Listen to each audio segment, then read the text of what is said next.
ஏர் India கிராஷுக்கு அப்புறம் Tata groups chairman கூட ஒரு பேட்டி நடந்துச்சு. அது எப்படி நடந்துச்சுன்னா, விபத்துல இறந்தவங்களுக்கு நீங்க என்ன சொல்ல விரும்புறீங்க? உங்க கூட நடந்த துயரத்துக்கு நாங்க வருத்தத்தை தெரிவிக்கிறோம். உங்களுக்கு எந்த உதவி வேணும்னாலும் நீங்க எங்களை அணுகலாம், நாங்க இருக்கோம். அது எப்படி நடந்திருக்கணும்னா, விபத்து நடந்து இத்தனை நாள் ஆச்சு, ஏன் இப்போ வருத்தம் தெரிவிக்கிறீங்க? மறதி ஒரு தேசிய வியாதி, இவனுங்கெல்லாம் மறந்துடுவானுங்க, அதுக்கப்புறம் நம்ம தனியட்டும் தான். சில வருடங்களுக்கு முன்னாடி தாஜ் ஹோட்டல் தீவிரவாதிகள் தாக்குனப்போ மறைந்த திரு ரத்தன் டாடா அவர்கள் நேரா போனாரு, அங்க பாதிக்கப்பட்டவங்களுக்கு ஆறுதல் தெரிவிச்சாரு. நீங்க ஏன் போகல?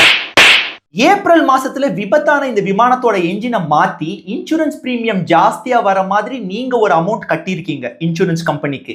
ஏன்னு தெரிஞ்சுக்கலாம். அது இந்த விபத்துல இன்சூரன்ஸ் கிளைம் அமௌண்ட் எவ்வளவு? 4000 கோடி சில்லற. நீங்க எடுத்த இந்த பாலிசி பிரகாரம் விபத்துல யாராவது இறந்துட்டாங்க அப்படின்னா அவங்களுக்கு மினிமம் நஷ்ட ஈடு எவ்வளவு? மினிமம் 1.5 கோடி. நீ எவ்வளவு கொடுத்த? 1 கோடி. ஃபைனலா ஒன்னு சொன்னீங்க, என்ன ஹெல்ப் வேணும்னாலும் கேளுங்க.